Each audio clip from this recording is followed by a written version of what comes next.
Welcome to the great unraveling of Donald Trump's defenses. His lawyer, Rudy Giuliani, struggling to answer questions in 2 Sunday show appearances. And the president himself sounding more like a jilted mob boss than the commander-in-chief. The Washington Post with this insight on the impact of the half-dozen investigations on Donald Trump's psyche. Quote, there has been one immediate impact on a president accustomed to dictating the country's news cycles, but who now struggles to keep up with them. Trump has been forced to spend his political capital and that of his party on his defense. The president with some remarkable tweets over the weekend, like this one, quote, remember Michael Cohen only became a rat after the FBI did something which was absolutely unthinkable and unheard of until the witch hunt was illegally started. They broke into an attorney's office. Why didn't they break into the DNC to get the server or Crooked's office? And this one slamming his former Attorney General, Jeff Sessions. Jeff Sessions should be ashamed of himself for allowing this total hoax to get started in the first place. Our colleague Joe Scarborough with the astute observation that it's utterly mind-blowing to see a Republican president call for a break-in of DNC headquarters. And Rudy Giuliani changing his story once again, not claiming that the payoff scheme that yielded a guilty plea from Michael Cohen and a non-prosecution agreement from the parent company of the National Enquirer didn't happen, but saying that he's arguing in the alternative, whatever that means. Watch this. According both to Cohen and to Pecker, they again, he's the head of, or was the head of the National Enquirer. They say they were in a meeting with Donald Trump in the summer of 2016, in which they discussed the payment to Karen McDougal. We're talking about something that doesn't matter. I mean, whether it happened or didn't happen, it's not illegal. Well, you're moving shells around on me. Either it happened or it didn't happen. But that's what lawyers do all the time. You argue in the alternative. I'm telling you definitively. Well, I'm asking you for the truth, I'm telling you definitively. Well, I want the truth, too. And if you like that, there's more where it came from. Here's Giuliani again. This time, he's not saying that collusion didn't happen. He's arguing that even if it did, it wasn't a crime.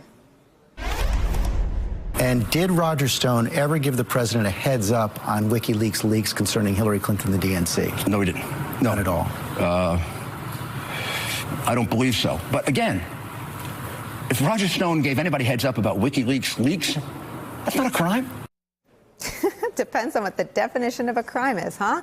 Joining us on another extraordinary news day, some of our favorite reporters and friends from the Washington Post, senior political reporter Aaron Blake. Here with us at the table, MSNBC political analyst Elise Jordan, David Jolly, a former member of the Republican Party who served in Congress from the great state of Florida, and our legal duo to help kick off the show, former U.S. Attorney Harry Litman and former federal prosecutor Paul Butler.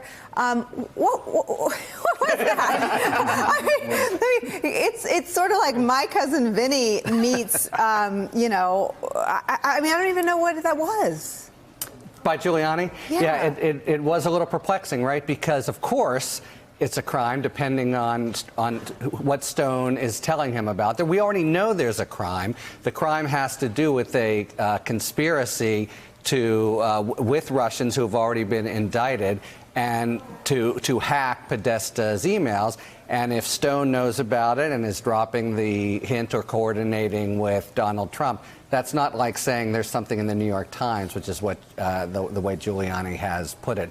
In general, I think nobody, even Giuliani now, is trying to defend the president on the merits. And all you're hearing are these kinds of defenses. Something's really changed since Pearl Harbor Day, 10 days ago, when we knew the president, in fact, had committed a crime. You made this point before we were on the air, and I'd like you to drill down, because we have come on the air before, and I think of days like the raid on Michael Cohen's offices, like Michael Cohen, or I'm sorry, Mike Flynn flipping. I mean, there have been other points where we thought, this is it. But it does seem like the walls are closing in is the wrong image, but the bricks are sort of making the roof buckle.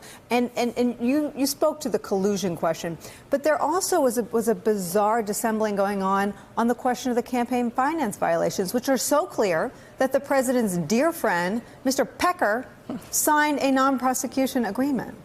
And needed to, otherwise he would have been prosecuted. Had criminal culpability. Yeah, so I mean, it does seem to me that whereas in the past there are bombs going off, but there is also the Republicans, for the first time, it seems to me, are really flailing on, even trying to avoid questions, because now it's been put to them that there's a changed posture. The posture is now we have a president who has committed crimes, and maybe there are more to come, and that's just can't be a matter of indifference in a democracy. And let me just ask you about sort of prosecuting corruption cases. I mean, I'm just thinking of acts and billions. I mean, he's less corrupt than the way Donald Trump talks about rats. I mean, there is something so dirty about the things he tweets about the federal government's cooperating witnesses. Because he is the leader of the federal government, and he has no confidence in his Department of Justice or the FBI. So I don't think we've ever had a situation like this. We have had many presidents under criminal investigation. I think Barack Obama is the only president in the last 20 years who hasn't been the subject of an investigation. But even those presidents have not tried to demean the fundamental institutions of our democracy. And with the president's lawyers, so with Giuliani, we see a pattern. When one of the president's lies is exposed and incriminates him in yet another felony, then Giuliani goes on TV with a new version and tries to make it act like that was the old version. We saw that with the hush money payments, and now we're seeing that with this new evidence about Trump Tower, how Trump was involved in business negotiations with Moscow throughout the campaign, even though he denied that during the campaign. And we're not going to deprive our viewers of those delicious Giuliani pieces of sound, but I want to show you first something that former FBI Director Jim Comey just said about the rat tweet from the president that we read. Let's start with that. It undermines the rule of law. This is the President of the United States calling a witness who has cooperated with his own Justice Department a rat. Say that again to yourself at home and remind yourself where we have ended up. This is not about Republicans and Democrats. This is about what does it mean to be an American? What are the things that we care about above our policy disputes, which are important? There's a set of values that represent the glue of this country, and they are under attack by things just like that. We have to stop being numb to it. Whether you're Republican or Democrat, you need to stand on your feet, overcome your shame, and say something. David Jolly, this is a theme he came back to again and again and again last weekend when I interviewed him. Stop being numb to all the obliteration and annihilation of the norms. Let's just stop. If we spend the next 50 minutes and we don't get past the president calling a cooperating witness a rat. That's right. In a prosecution run by his Justice Department and his SDNY office, that's okay, because that is so freaking weird. Right. That would be enough for the day. Look, we've come to expect it, but we should never normalize it. And those are two very important concepts. That's the most heated you've seen James Comey in a long time. I think what went on behind closed doors there must have been pretty intense for James Comey. And James Comey called out Republicans and Democrats. Democrats have done a much better job standing up to this president. But he has said to Republicans, where are you? Don't just talk about this as you're leaving. And we saw on the Sunday shows over the weekend a lot of Republicans, I think, deliberately conflating the Southern District of New York matter with the Mueller investigation as a way to obfuscate it and not have to deal with the fact that in the Southern District of New York, the President of the United States has been named in a felony. We can't let our political leaders on either side of the aisle get away with conflating those two issues, because I know Democrats don't really want to touch that issue either. That's going to be a hard question for Democrats. I think it's an impeachable offense, and I think Democrats are going to have to wrestle in 2019 with the fact that this is an impeachable offense. What you saw James Comey do right there is call everybody to the mat and say, we're one team, we're Americans, and stop with this partisanship, stop protecting the President of the United States. Elise, the realignment now isn't right-left, it's liars and truth tellers. And I think that today, in a poll that was released, the new NBC poll, it really took my breath away that 63% of Americans do not believe that Donald Trump tells the truth. 62% of Americans, which I guess, I don't know if his poll number, I don't know how low his numbers have gone, but 62% of people think he's lying about Russia. And that's up from about, it was 6% lower at around 57% in August. So that shows you that these last 6 months and the events that are happening, this poll was taken the first week of December, they're having an effect. And it's, even though the base might be there, 44%, or so say that they would still vote for Donald Trump again, the fact that people are really starting to believe that he's a liar as the cumulative effect of Michael Cohen, of Paul Manafort, of Mike Flynn, Donald Trump is coming to be seen as someone who just you can't trust with the truth. Aaron Blake, there's something disorienting about the pace with which he lies, the pace with which he debases the office he holds, the pace with which his lawyers go on TV and lie, the pace with which people have to sort of track all of the criminal proceedings, all the investigations. You sort of take the first stab at writing these drafts of history. What do you make of this moment that we're in the weekend appearances by Rudy Giuliani, some of which we already showed?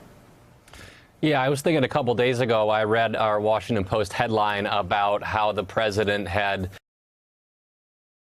a porn star and a former Playboy playmate had violated the law.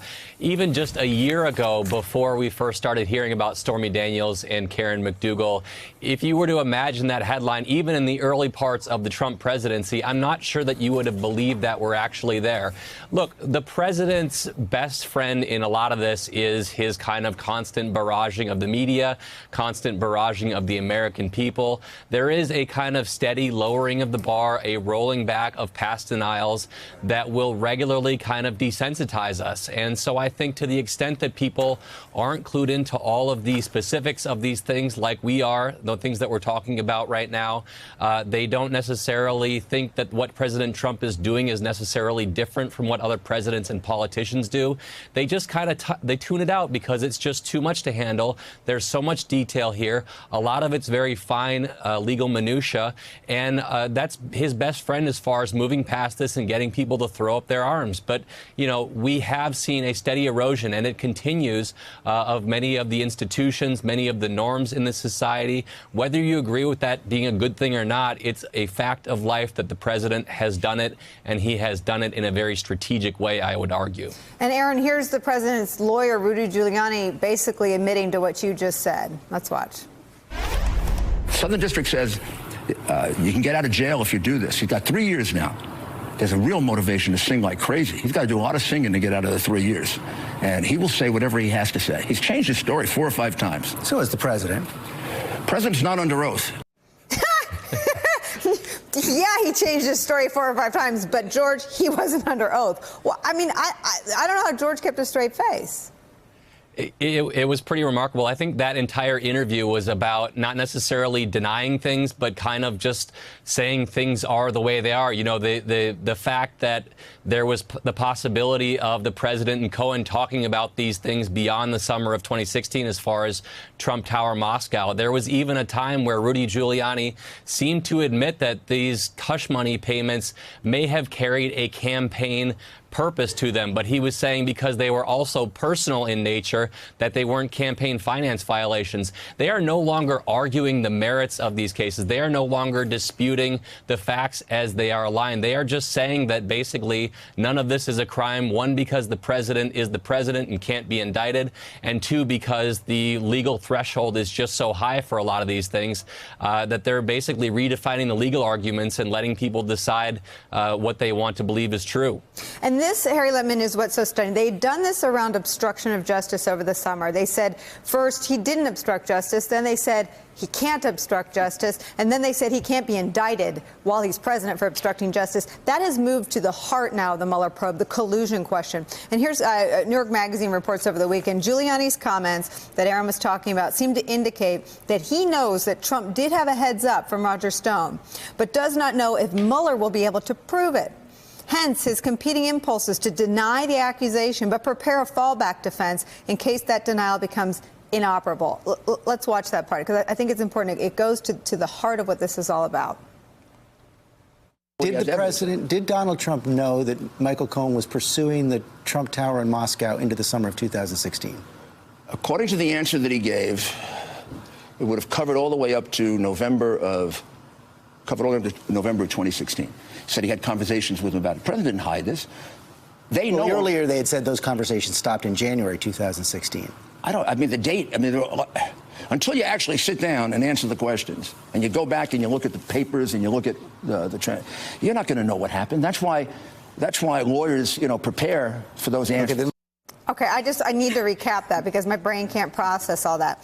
So, according to the answer he gave, this is Rudy's knowledge of the written answers submitted to Mueller. it would have covered, his answer would have covered all the way to November 16. So it's possible the answer was vague enough to allow for Trump to have had conversations about building Trump Tower Moscow all the way through and beyond Election Day. Said he had conversations with him, but the president didn't hide this. So now he's not hiding that he was trying to do business with Vladimir Putin by building Trump Tower Moscow through Election Day and possibly beyond. Earlier, Stephanopoulos says those conversations stopped in January. I mean the date, until you actually sit down and you look at the questions from Mueller, which they've actually had since at least January of 2017, and you go back and look at the papers. I'm guessing he thinks Mueller has some of their papers.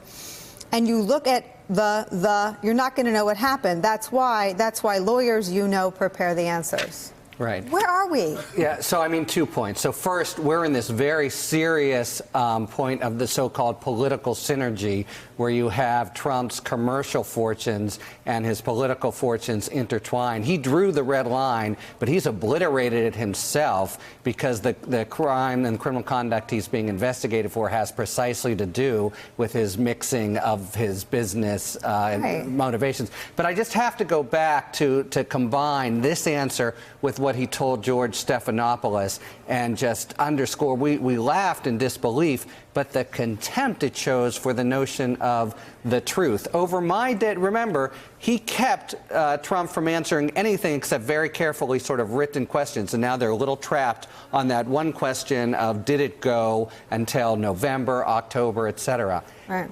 He now says, over my dead body will the President of the United States speak under oath, and combines that with the notion of, as long as you're not under oath, there's no obligation to tell the truth to the American people. The idea that the basic responsibilities of the president are those of the mob boss to just bob and weave and demean any FBI investigation, that's what really comes through with Giuliani. I have a weird question, though, for you. Yeah. Are there criminals out there who will point to the president and say, well, the president's lawyer said he wasn't under oath. I don't know. That's already happening. Are there criminals who are going to model the president's conduct while under federal investigation and make it harder to solve crimes? But of course. So the irony is that now Law and Order, Donald Trump and Rudy Giuliani are the leaders of the Don't Be a Snitch movement.